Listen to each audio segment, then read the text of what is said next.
What is going on, everyone? My name is Under the Radar, and welcome back to the PPL. This is week 9, and we are up against Alex, aka OnesieBanette of the Birmingham Spritzee. Make sure you guys go check him out. He has an awesome channel. It'll be down in the description below, as well as every other coach of the PPL. Now, this is actually a really important game, because if I win this, along with one other game, and Sam loses one other game, my final game doesn't really matter. So I need to make sure that I play this game well. I have the end game in thought. I make sure that everything is the way that it needs to be. The problem is going to be the team that he brought, because as you can tell by the 6 mons and the layout down below, he brought the Hariyama, Thundurus, Sceptile, Crobat, Azelf, and Volcanion. Very threatening team. Very threatening team. Don't have many switch-ins for a lot of it. My biggest fear was, in fact, that Hariyama, just because I don't have a good switch-in to an offensive fighting type like that. Like, I'm really terrified of it. So, hopefully I can deal with that early in the game. Hopefully I'm able to take it out. But I need to get that chip damage off. That's all I need to worry about. Getting up rocks early and chip damage. That's all I care about. But, my lead, I think Celebi was probably my best lead, just because I can U-turn out on things that I'm faster than, which, since I'm Scarfed, is going to be everything that is not Scarfed on his team. And I can Psychic the Hariyama, which, as you can see, he decides to lead off with. Or I can like get off a really good Giga Drain or something like that, or I can get up a Future Sight if he leads off with the Mega Sceptile. So let's just go ahead and hop right over to the video. Alright, so as you can see, Alex is in fact issuing a challenge. I'm going to go ahead and lead off with my Celebi, just like I said. He's going to lead off with his Hariyama, again, just like I said. Now, the only way he can OHKO me is if he is Adamant, Sheer Force, Life Orb, Fire Punch. I go for the Psychic. He is not Assault Vest. He's definitely Sheer Force. He goes for the Fire Punch, but I live it at about 20% health, and I don't have to worry about coming in on rocks again. He doesn't even have a rock setter, but I don't have to worry about it. That's the main thing that went through my mind. I do come up to a very early 6-5 lead because I get to kill the Hariyama with 2 Psychics, which is awesome. He didn't have anything that he wanted to switch into a Psychic. Right here, he's going to go into his Azelf, which is pretty cool because it kind of shows me a little bit about his set. I think he's now Scarfed. That is the main thing that is going through my head. And I'm going to go into my Miltank. Main reason is because I can take up anything. I want to get up rocks. Hopefully he does not go for U-turn, which he does, and I'm not able to get on my rocks right now. But anything he wants to go into, I have a good switch into. He's going to go into his Larsen, which is his Thundurus, and I have a really good switch in, which is my Electivire. I can get off some good damage with Ice Punch, but I'm not able to get up rocks right now in case he has Focus Blast or Superpower. Cannot stay in on that. I do have to go directly into my Sharp-Dressed Gamey, the Electivire. Shout out to my boy Sharp. Absolutely love the dude to death. Anyway, going for the Dark Pulse. It does absolutely nothing because Electivire is a Lord. He's Life Orb, not Scarfed. My Celebi and my Nidoking will both outspeed this, making it very easy to revenge kill, which is awesome. Gets a crit Psychic right there. That sucks. Big time. I go for the Ice Punch. It's going to do a lot of damage to this thing. But the reason why that sucks is because if he's like Modest Life Orb, it's a roll now. If he's Timid, it's not a roll at all. Turns out he was Timid. Spoiler alert, Timid max speeds outspeed Celebi, but at the time I did not know that. Right here, I go for another Ice Punch to hopefully kill that off. I couldn't risk going for Volt Switch, expecting something else to come in and giving that thing health back. That would have been a very bad time for me. So right here, I just decided to sack off my Electivire. It's done its job. It's gotten the damage off on Thundurus that I needed. Don't need it for anything else. So right here, I go into my Zoroark.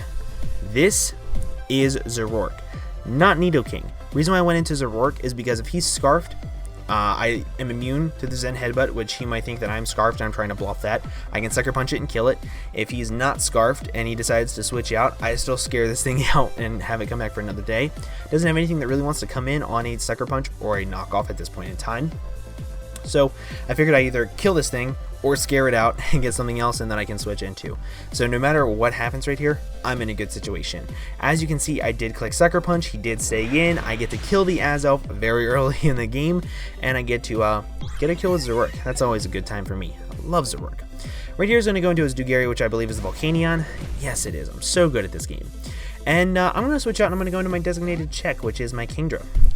Don't really have a reason not to. He's going to go for the Steam Eruption and is going to do less than 20 hit points, which is absolutely crazy, but he does get the burn. Now, this kind of sort of sucks because I'm going to be taking that chip damage, which is less than ideal. And right here, I go for the Dragon Pulse to see what kind of set he is, if he's like AV or something. That damage tells me that he's not AV, but he goes for the Hidden Power. want you to think about this for a minute. Volcanion going for Hidden Power. It's either Hidden Power Grass for my Politoed, or that's about it. Maybe Hidden Power Rights for my Torn. But that's about it. So I was like, why would you be going for Hidden Power against my Kingdra? Like, that doesn't make a whole lot of sense. But it does so much damage because it's Hidden Power Dragon. Hidden Power Dragon. Can you not? Thank you. So, right here, that damage sucks because now I have to hit a Dracometer to put it in range of my Celebi or my Nidoking, or my Zoroark's knockoff. I have to land the Dracometer. Luckily, I do land it and I get off the good chip of damage that I needed. It does a really good chunklet, actually. And because he goes for Sludge Bomb, I'm able to live this because it does so little, but I do die to Burn. Shout out to Steam Eruption being better than Scald. But what's really cool right here is the fact that now I get to go into my Zoroark again and I get to get another kill. It's like to fire off knockoff. I know I outspeed. And if he goes into anything else, it's going to be taking a knockoff, which is even more fun. So he's actually going to go into his Thundurus expecting the Earth Power from the Nidoking, I think. But I go for the knockoff and does enough damage to kill the Thundurus. And that makes me happy because Thundurus is terrifying as hell. Right here's going to go into his Mega Sceptile. I had a little bit of a predicament with this one. I'm going to actually pause it right there because I love that shot. Anyway, I had a predicament on this just because I had no idea what kind of Sceptile he was yet. I didn't know if he was like sub SD, if he was regular SD, if he was special, if he was physical. I had no idea. But if he's sub SD, I have to Sucker Punch until I get him out from behind a sub so I can kill him with my Scarf Nidoking. That was pretty much my only chance, because if I let him get behind a sub for free and he's behind a sub whenever my Celebi comes in or my Nidoking comes in, I lose another Mon and then I potentially lose the entire game. So I have to click Sucker Punch right here until I kill his sub. So that's what that was about.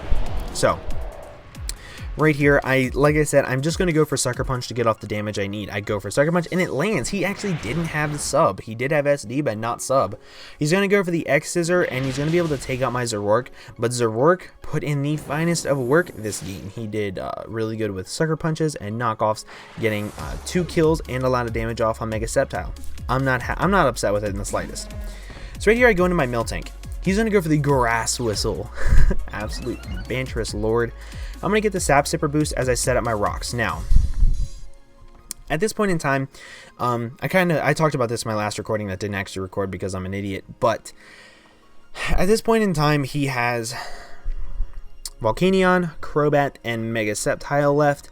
I have my Miltank, Celebi, Nidoking left. So it's 3 on 3. Volcanion is right on the verge of 25%. It's very difficult for me to tell whether it's at 25, 23. So I needed to get up rocks because at this point in time, once rocks are up, everything dies to Ice Beam from Nidoking. Legitimately, everything dies. So once I have up rocks, I win the game. If I went into my Nidoking and I killed this thing with like Sludge Wave, that gave him a free switch into Crobat, and if it's Choice Banded Brave Bird Crobat, then I lose the game. I needed to get up rocks. That was the most important thing, to get up rocks late game, put Volcanion in range of Ice Beam, and then hopefully sweep up the game late game with Ice Beam. So that's what that was about. But now I have my Miltank at +1 because he went for Grass Whistle, so that's even better. Let's just go ahead and watch the rest of the game. As you're going to see, I get my leftovers back. I'm pretty much back at full health, I think. Yeah, I'm at 188 out of 199. He's going to withdraw as I just go for the Body Slam. I really had no reason not to, but he's going to sack off his Volcanion.